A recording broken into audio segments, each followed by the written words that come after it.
Gold has a distinct smell, but on that cursed shoreline, the only scent was ancient metallic blood. We were warned by a man broken by fear, told of a secluded rock piled with fortune.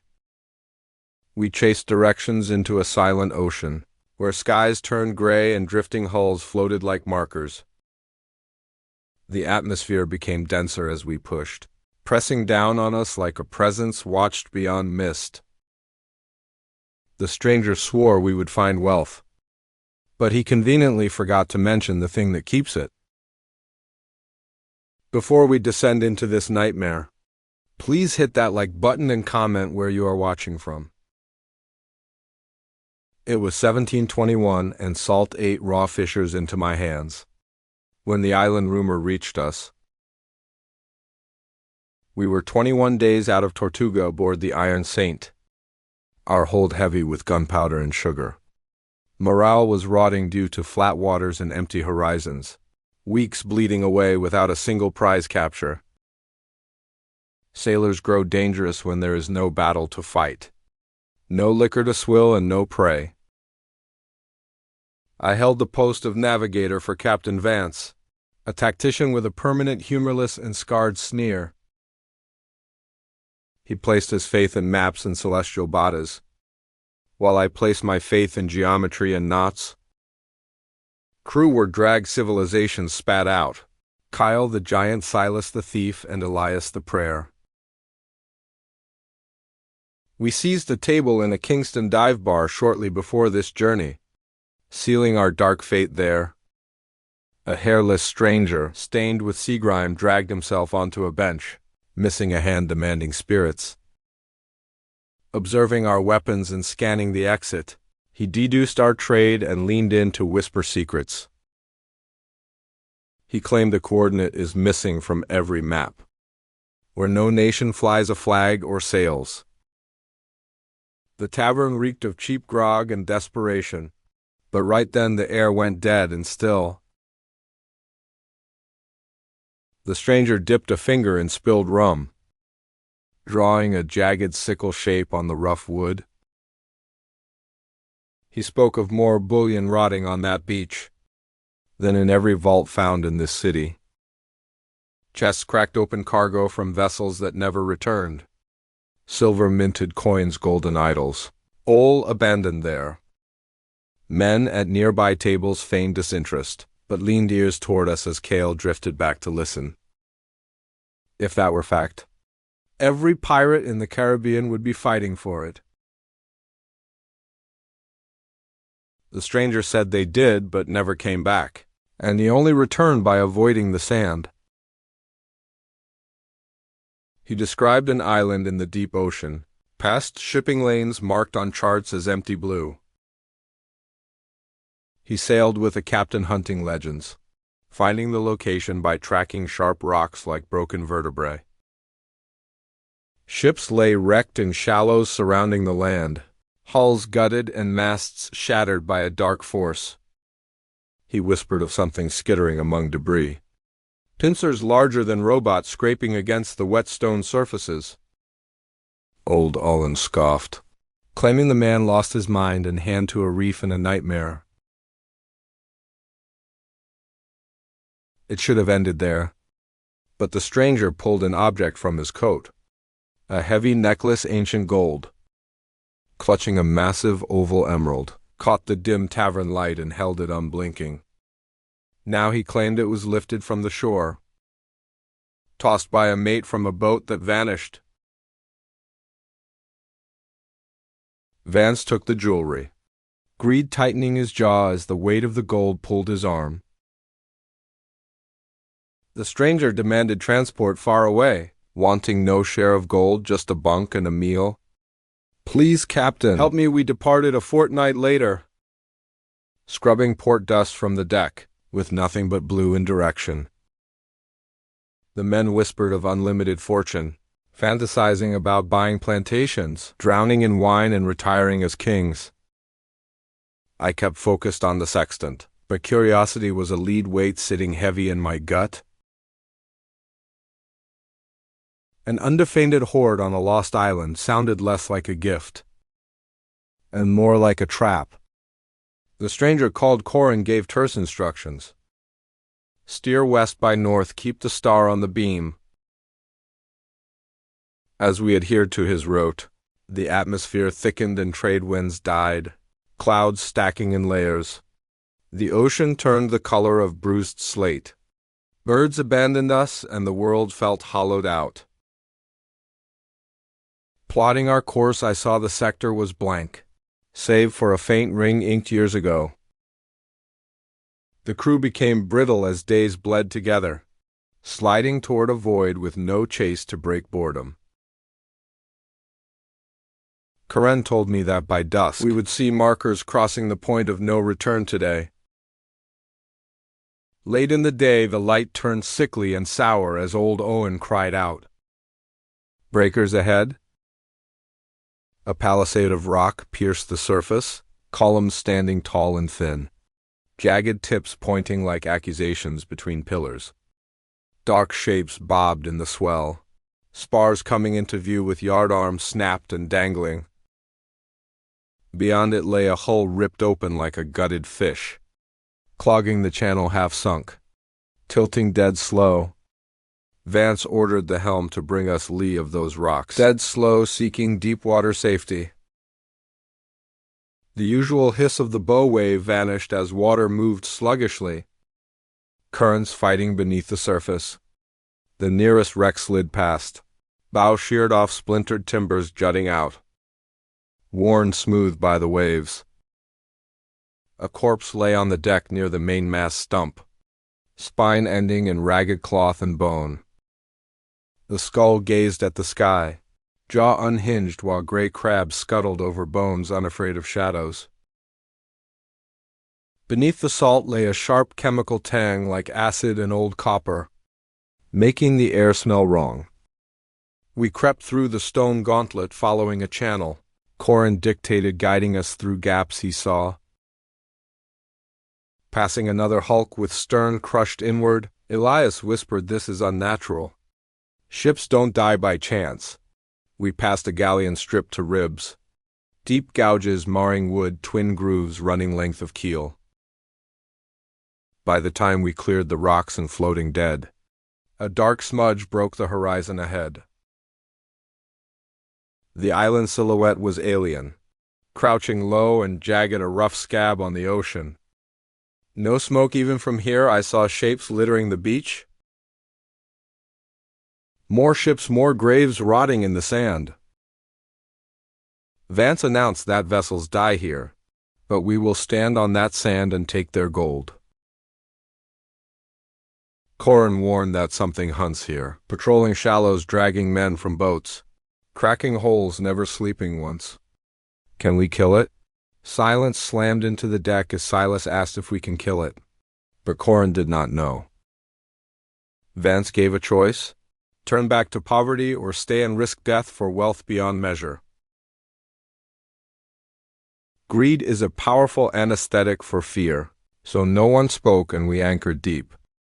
At dusk, the sea was flat and oily. Night arrived and the sky glowed with a sickly pale luminosity. From the water, a low, dull scrape vibrated through the hull, growing to a harsh grinding sound. It circled us and faded, leaving silence heavier than before, my heart slamming against my ribs hard. Dawn brought a gray, sickly light as Vance emerged, scanning the beach with a spyglass in hand. We prepared 2 boats with 16 men, weapons and rope only, landing at the curve where slack they'll take the straggler. Corin warned to keep boats close, saying if they separate, the straggler is taken by the Guardian. We lowered the boats, the ship groaning, and I took the bow of the lead boat immediately. As we left the Iron Saint, she vanished into mist, and splitting our force felt like amputation. Corin directed us to follow the deep channel, a vein of dark blue winding through the green. A broad beach emerged littered with debris, planks, wheels, and an overturned longboat. Near the jungle edge, 20 strokes from land. The water darkened with shadow as something massive shifted far below the surface. We grounded on cold sand. Vance ordered weapons out and Corin pointed to a ridge leading inland. Kyle hefted his heavy axe, smelling rot, but Elias corrected him, saying it smelled of iron instead. The air tasted of rust and blood as we marched up sand mixed with sharp bone shards. Near the trees old Olin pointed at sharp geometric tracks, a fan of 8 spikes pressed deep. Elias whispered a prayer while Corin paled, claiming this is where the thing always exits the surf. Vance clenched his jaw, ordering us to move, breaching the tree line where the canopy stole light. The soil was soft and disturbed with snapped branches everywhere, proving something incredibly strong passed through here.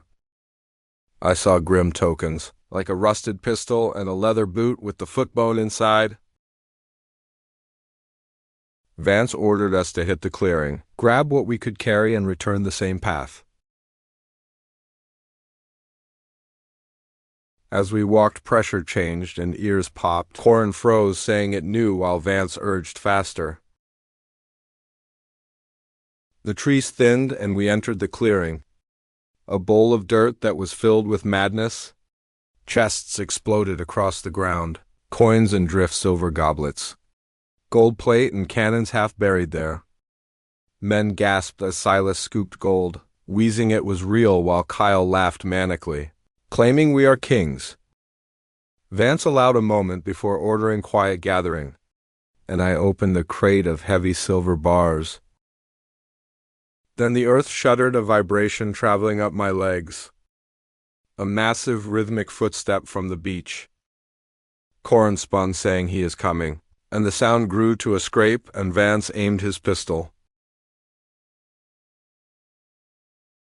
I wanted to stand tall, but the vibration terrified me. As trees behind us began to part, something pushed them aside like grass, trees snapping as the thing advanced, with a calm, terrible certainty. It broke the tree line as a pale, jointed limb, thicker than a man, slammed into dirt. The chitin was scarred and ancient. Another limb followed, then a third, and men screamed in terror. A body followed, a monstrosity with a shell like a fortress, covered in ridges and sharp spines. It hauled itself into light and stopped, shell tilting to reveal twitching mouthparts, tasting our raw fear. A grinding noise erupted from its throat. As Corin said, it guards the pile, sensing the disturbance. Aim for the joints. Vance held firm, ordering. Aim for the joints. Kyle stepped up, and the creature shook the ground. Vance roared fire and pistols cracked, smoke obscuring the view as balls pinged off the shell harmlessly. The beast did not flinch. Kyle charged with axe high, but Vance grabbed him, shouting back now. Corin yelled to go left to the rocky path, just as the creature lashed out, snapping logs. Vance screamed, "Run," and we bolted, treasure forgotten and coins scattered, hitting the path Corin had indicated. Behind us, the beast crashed through the clearing, smashing chests, the sound deafening with grinding and snapping. Mateo tripped, but I yanked him up. Elias held Kyle, and Corin led us through Nightmare Forest. The ground shook, and I looked back to see the monster tearing trees out of the way. Elias cried, "We cannot outrun it," but Corin shouted to make for the ridge away from shore. We sprinted until chests burned and branches whipped us, the creature slowing as the path narrowed tightly. Kale threw a rock that bounced off, and we scrambled up a steep, rocky incline of shale. The beast hit the slope bottom trying to climb, but its claws slipped in the loose scree. It slid back, grinding in frustration. Vance ordered, "Keep going," and we crested the top, watching it slide. Corin panted that it stops here because the ground is soft, and the creature paused, staring up. Slowly it backed away, turning not in defeat but with patience, heading back to the beach alone. We collapsed in silence. Reticence returned. Vance said we are trapped, but Corin claimed there is a way. The ridge led us deeper where the forest changed to ancient, silent trees passing an old campsite. Old Alon said someone lived here. Elias noted not for long. Vance pushed us to the high point. The fresh wind hit us as we looked down at the far side, cliffs dropping to sea. Caves lay at the base of a narrow path. Mateo suggested climbing, but Elias called it suicide. Kyle said it was better than the crab. But the vibration returned faintly from behind us. Tracking Vance commanded move, and we started down the single-file cliff path as wind tried peeling us. Stones skittered into the abyss, and halfway down I saw a smear of sticky clear slime there. Corin identified it as Wemming, and realized the creature comes down here to check the caves often. We passed a niche where a skeleton lay glued to the wall by a thick, clear strand. Corin whispered he tried to climb back up, but Vance ordered us to focus on our feet. We reached a rocky beach with tide coming in, and Silas asked about circling, but Corin said no. Tide covers this, so we crossed slippery boulders, where the smell of the monster was strong. Then a loud, close scrape made Corin hiss freeze, pointing to a dark, webbed cave mouth ahead. Cale whispered he is waiting, and Corin pointed to a massive piece of driftwood mass to block. We grabbed the timber and heaved as the creature shrieked inside, slamming the wood across the opening. The rock shook as the beast hammered, and we sprinted across sand as high tide washed knees. I looked back as the mask snapped and the monster erupted, charging fast like lightning on sand. Corin pointed to a narrow cliff, claiming he cannot fit, and we dove for it immediately. I squeezed through the crack. Kyle shoved me, Vance followed, and the beast slammed into the cliff. Dust rained down as a claw reached in, groping blindly, and we scrambled back while it paced. It turned and retreated, so we climbed the fissure to a high plateau where night fell quickly.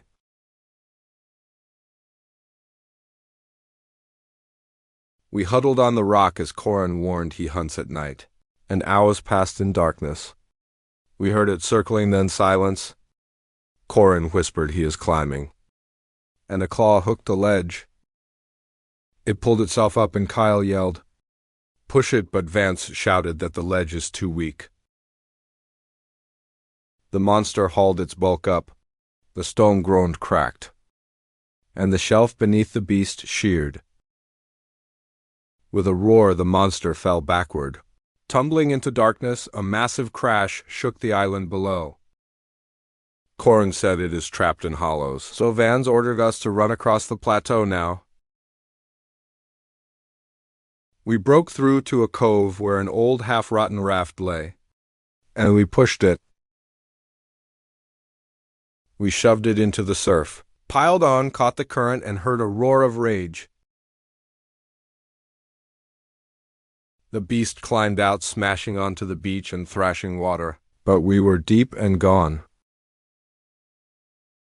We drifted for days, never. Speaking of gold, and Vance noted in the log, we found nothing. I still hear the clicking in my sleep, knowing that island is waiting. For gold has a price? Gold has a price, and sometimes that price is simply leaving it exactly where it lies. Sometimes the true price is simply leaving it where it lies.